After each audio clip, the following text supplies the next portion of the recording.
Yeah, I really appreciate that question. And, for me, the word normalize is a word that, and not that I try to avoid it or stay away from it. It's just that, for the child, this is their normal. So, I didn't write it to normalize it for them because this is their normal. If anything, we're normalizing it for everyone else.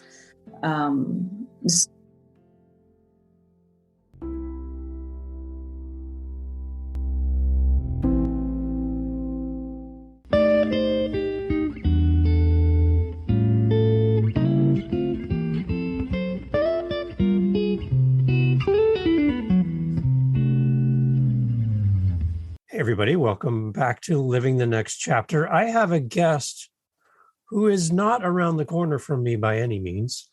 Vanessa is joining me today, and she's joining me from quite far away. And that's the power of Zoom and being able to have an interview like this, is we get to talk in two different parts of the world at the same time. It's an amazing thing. So I'm grateful that you have time, Vanessa, today. But Vanessa Hunt is here with us today on Living the Next Chapter to talk about her book and some big things going on in your life in general. Welcome, Vanessa, to the podcast. Nice to have you here. Thank you so much. So we had a chance to talk earlier and get to know each other a little bit. We're going to talk today about the book, but can you tell everybody where in the world you are, just so people can get a context of, I'm in Canada, and you are where? Yeah, I'm coming at you from Sofia, Bulgaria. So I didn't know really where it was until I kind of looked it up on the map either. And so for the listeners, there's a common food element that you had mentioned when we first talked, and it seems to be quite prevalent in Bulgaria, and that is a certain type of cheese. And that cheese would be what, Vanessa? Yeah, it's funny because here they call it Bulgarian cheese. But we otherwise know it as feta. It is in everything. It's in everything, Dave. It's on salads, in peppers, in pastries, stuffed into other types of vegetables, sprinkled onto meats. They just love it here. They love it. So I have a question. You are staying at a B&B right now, and you said you had a little small kitchen. So is there or is there not feta cheese in your refrigerator at this very moment? Oh God, I love it. I have to admit, I have brie and a type of French cheese. I think it's called like Emmentaler or something like that. I have no Bulgarian cheese in there. It was great the first couple of weeks, but I'm already burnt out on it. You are? Yeah, you had a little bit too much. Okay. All right. I just wanted to know. That's probably the most inquisitive question I might have for you in the entire podcast. But no, I will definitely work on this, and we'll have some good conversation for sure. But I just had to know about the cheese. So thank you for clearing that up for me. Appreciate that. I, for one, do have absolutely no feta cheese in my refrigerator. I think I have a block of marble cheese for nachos. That's all I have. So now that we've shared that story, we can move on from there. I would happily trade you. I could kind of go for some macaroni and cheese right now. Ooh, yes. But we can't have human nature. I know, right? And by the time I sent it to you, I don't know how good it would be. So, yeah, I get, okay. So for me right now, it's like 1:00 in the afternoon. For you, what time is it there? I think we're 8:00 now. We're approaching 8:30. Yeah. Wow. It's exciting. Anyway, so it's really interesting to be able to do this and to share back and forth. And the people listening are probably wondering what's going on right now, but I just enjoy talking to people on the other side of the world and doing what you're doing. Again, thank you for your time. So Vanessa, you are an author, and I have Amazon in front of me right now, and I have one of your books up on the screen. Tell us about the books that you're writing. You have books coming, but you have a book available. Tell me a little bit about your author story. How did all this start for you to become an author? Yeah, it was, of course, I think inspired by a personal journey. But in my own personal journey, I began to understand and appreciate the journeys of others. So my journey largely begins as a single mom by choice who has elected to use donor sperm in order to have a family. And in doing that, I became I became aware of the unique family building needs that different family models have. And so, it was important to think about how I would introduce to my hopefully future child how they were conceived in an honest way, in a gentle way, Mm-hmm. and an inspiring way. But what I saw looking around at other types of books that attempted to approach this subject were the kind of books that didn't have human-like characters. They were like these Muppet type characters. Nothing wrong with that, nothing at all.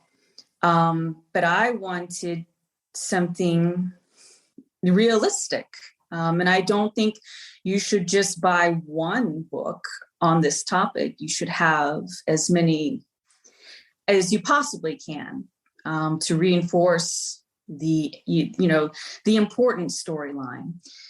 And as I began to think about that, the different types of situations that would involve donors, specific types of donors, sperm donors, egg donors, embryo donors, I began to look at the different types of family models that would need these. Single mom by choice would need a sperm donor. Two mom families, they'll need a sperm donor. They may need an egg donor as well. But I began to look at those and I was like, I didn't see a lot of books for the different types of family models. I saw a lot of the standard families and, attempting to, introduce the subject of donor conception. And so I was inspired to write a sister series that attempted to cover the different family models. And, I don't know why the two mom story just came first. It's crazy. It just came first. I mean, like the single mom by choice story is a hot pursuit. It's in the queue. And I'm queuing up the single dad story by choice. And hopefully while I'm here in Sophia, I can kind of, I told the illustrator, be ready, I'm coming for you with the two dads story. But yeah, I've already taken this is a long-winded question answer, I guess. But just in becoming aware that and the donors, that help these different types of family models create a family, it was important to cover that. And, I did a podcast. I know it was a live with someone.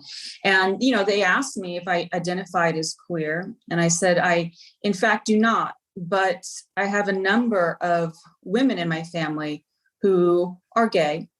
And my two aunts, or, one has passed, but, they're gay. They went about the family building via adoption. And I also have cousins who are gay. And so I am definitely an ally.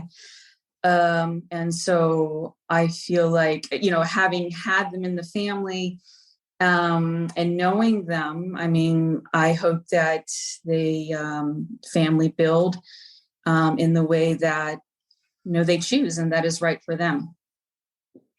It's amazing. So the book I have up on the screen off to the side here is the ABCs of how you had me to mummy story. So that's book one then, right? Correct. Okay. So I'm just looking, like when I would pick my kids up at school, for example, when they were young, you would have all different types of parents coming to pick up their children after school or dropping them off.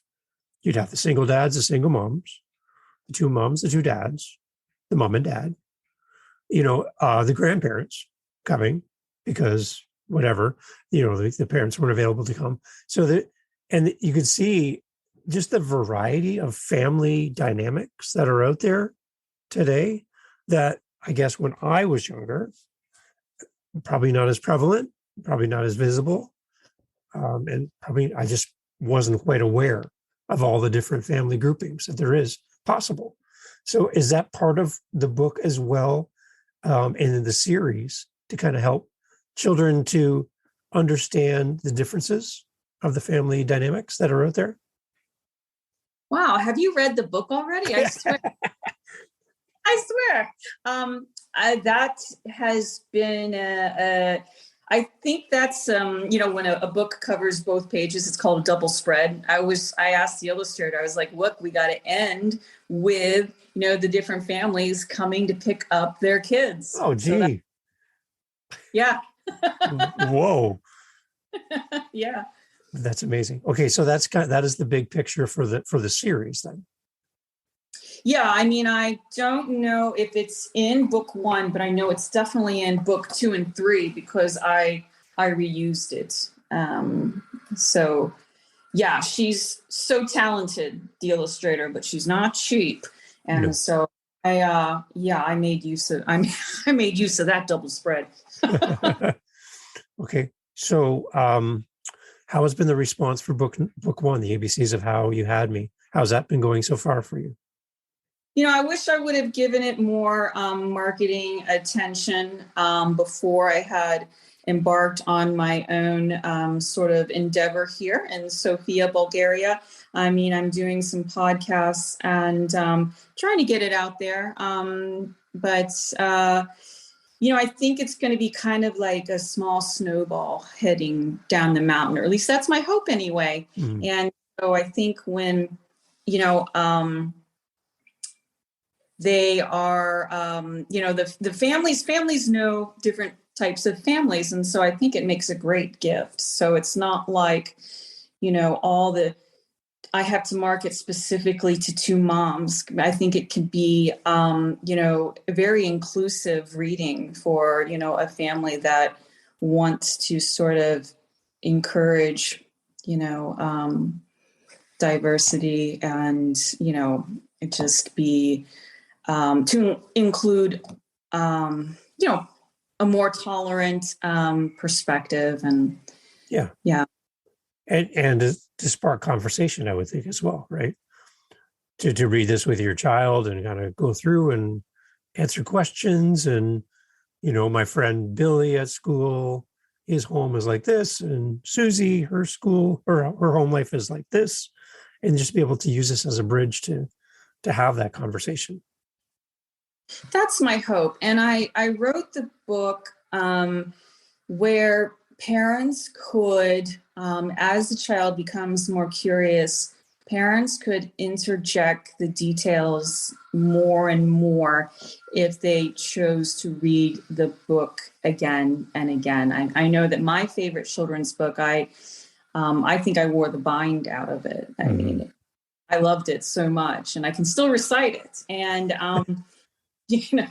that's big aspirations. I hope I become somebody's favorite book, or I wrote somebody's favorite book. But I think that just having the casing for the dialogue, should the child, say, oh my gosh, what's that? What's going on there?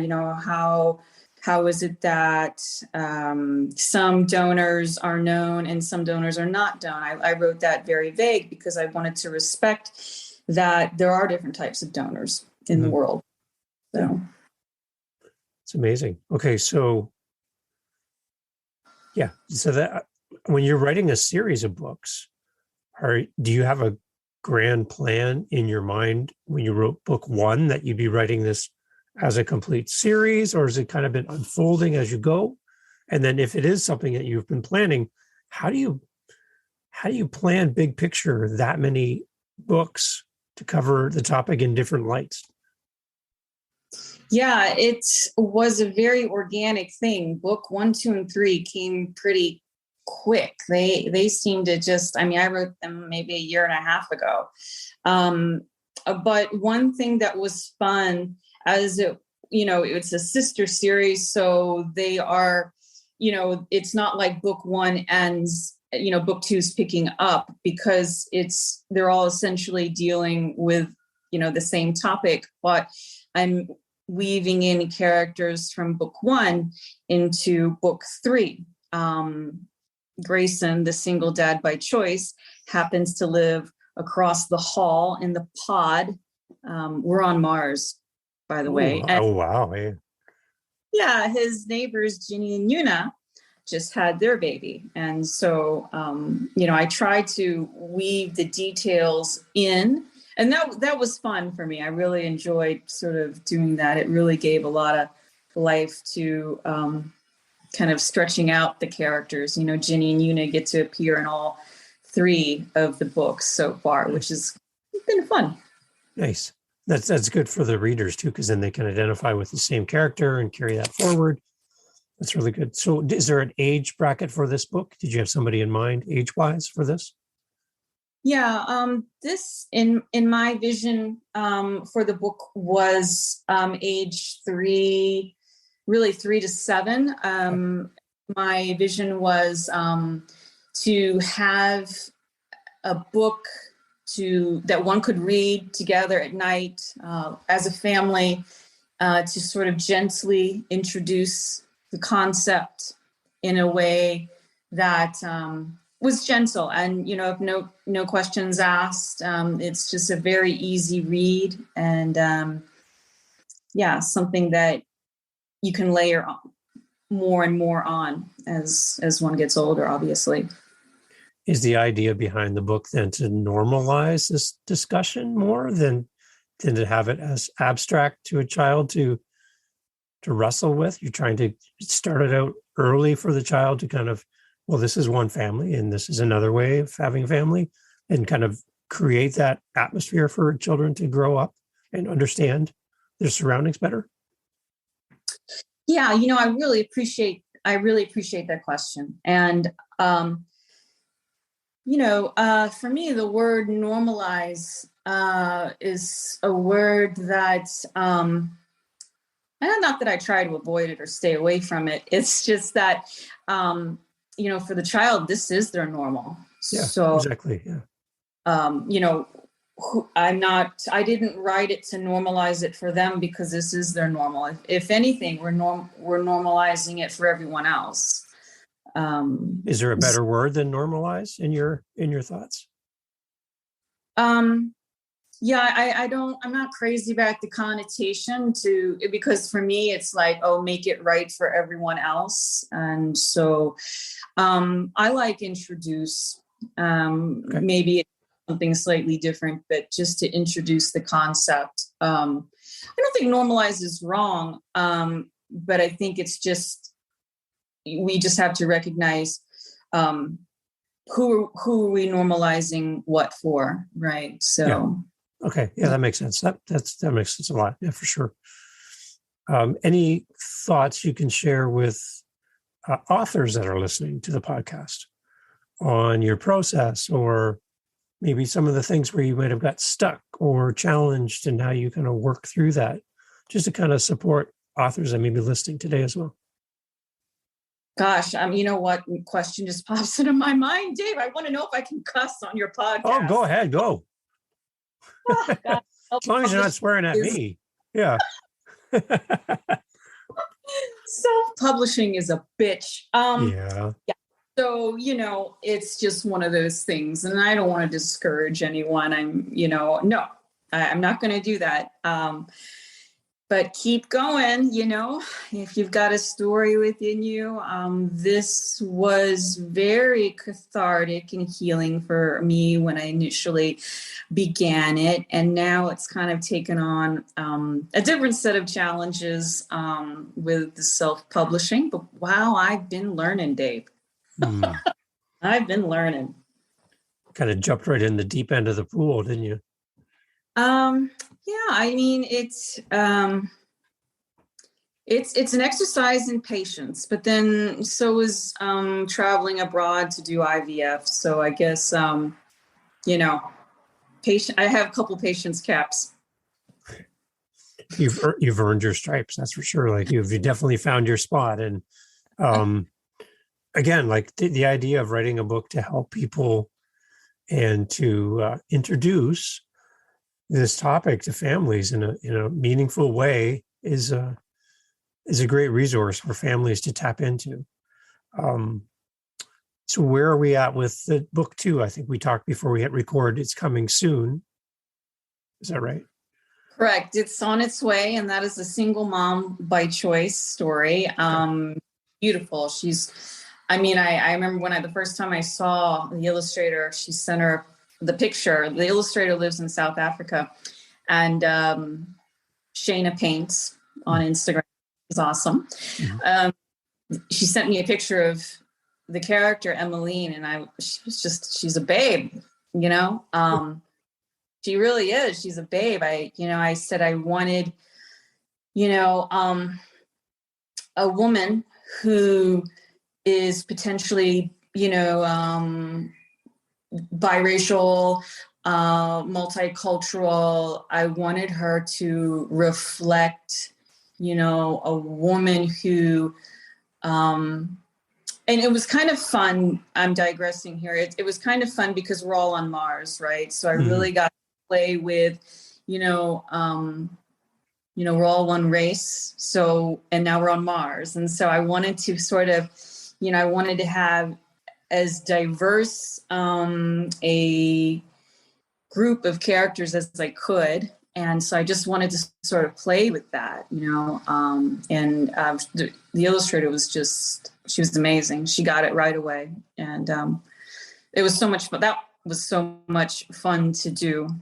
So that part has just been, that could have gone on forever, just sort of creating that with her. That I could have done for a long time. But yeah, book 2 is in the queue. I'm really hoping that it comes out within the next month or so. So I'm self-publishing through Ingram Sparks. And I mean, like, they've just been I don't know if they've had massive layoffs or whatever going on over there, but I mean, I first uploaded it in April 28th. And, I posted in the Facebook group like yesterday, an Ingram Spark Facebook group. And I'm like, I uploaded on April 28th. I wonder if I'll hear from anyone by June 28th. So, wow. Yeah, I don't know what's going on over there.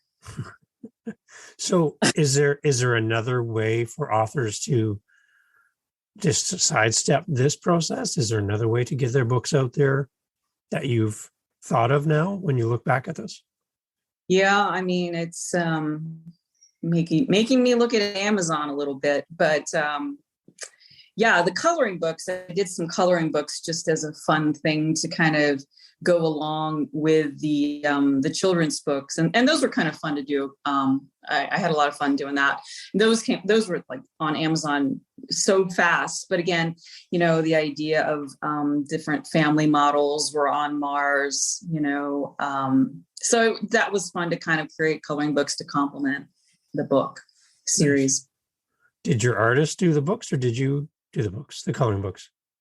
Yeah, I mean, I took some stuff that was inspired by the illustrator, and then I found people who came up with some other designs and some things that I saw like on Google. I kind of like gave them and said, okay, yeah, but make it Mars. Yeah. Wow. So do you have an affinity for Mars in all of this? Is there something back behind that as well? Yeah, I would say there's probably an overarching theme of space exploration and science and engineering.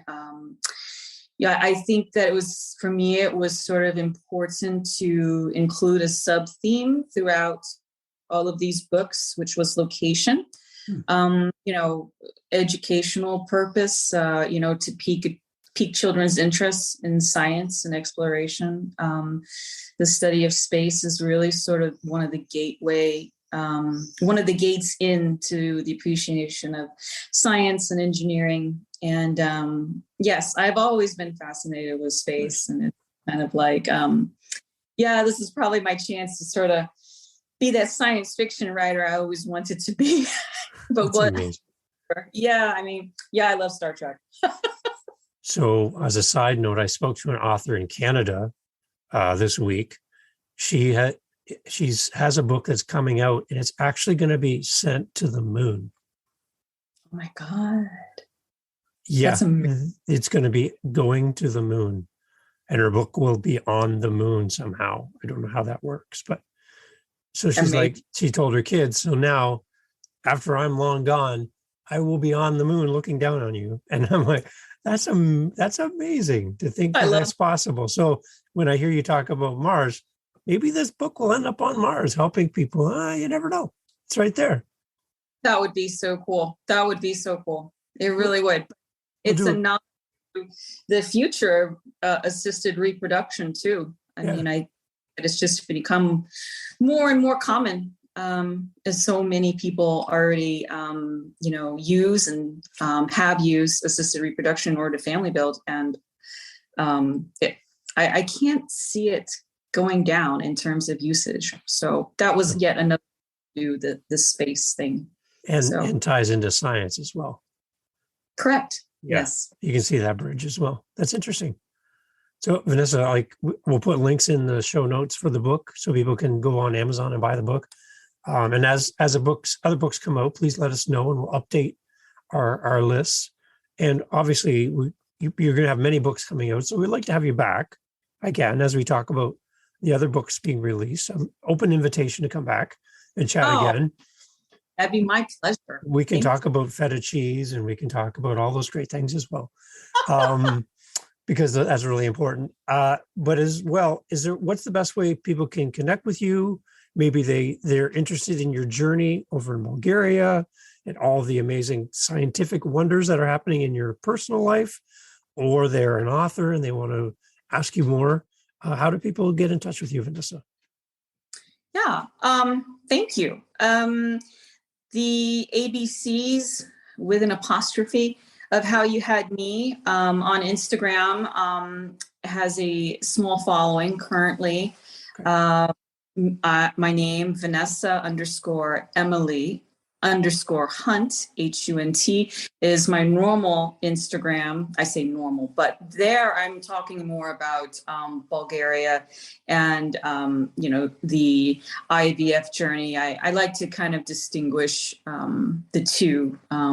So that's one place you could check me out. I also have a blog where I'm starting to put out more pieces on Bulgaria. That's called Challenge, Struggle, Victory. So line and say hi. And if anybody wants to send you some feta cheese, they can do that as well. Please, no. You hear the truck backing up to the door. You're like, oh no. Oh no, no, no, no. It is so good. I am not speaking disparagingly. No. It's but enough's enough already. I mean, but you could resell it. Apparently there's a high demand, so you might have a little side business there. Yeah, I could. Wow, that's amazing. Excellent. Vanessa, it's so nice to have you on. Again, to be talking to somebody in Bulgaria blows my mind at the moment.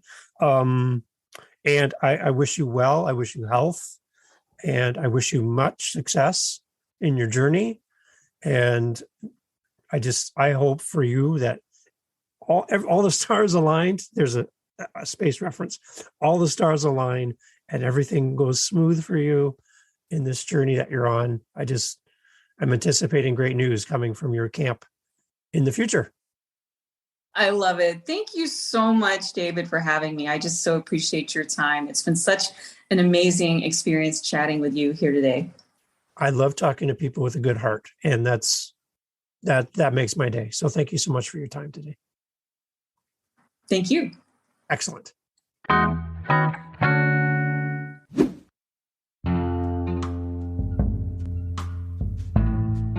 Hi guys, this is Dave from Living the Next Chapter, a podcast designed to connect authors and audiences. We're always on the lookout for our next interview. If you're an author, a publisher, and you have a book, whether you're just starting, whether you're halfway through writing, or it's all done and you want to tell the world, that's why we're here at Living the Next Chapter. Get in touch with us through livingthenextchapter.com, contact us, and let's set up some time together to discuss your book, to discuss your project, and how we can get you on the show. My name is Dave, and I would love to speak to you. So go to livingthenextchapter.com, and let's get over there together and discuss all the great things that you're up to as an author, as a publisher, and let's grow your audience together. Join us on livingthenextchapter.com for great authors and an audience that's eager to hear about what you're up to as an author and a publisher. Contact us today, and let's get your book out in front of others.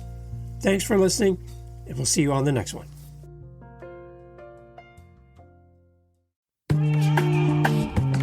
Mindshift Power Podcast, the podcast for teenagers and those who work with them. There's a huge problem in America today. There's a very large disconnect between teenagers and the adults who work with them. I'm looking to bridge that gap with real, raw, honest conversation, not held back by the chains of political correctness. You cannot solve a problem you do not understand. Want to understand teenagers today? Listen to this podcast. This podcast is for teens in the U.S. and Canada. To learn more, go to fatimabay.com/podcast or just look for Mindshift Power Podcast on any listening platform. I look forward to you being a faithful listener.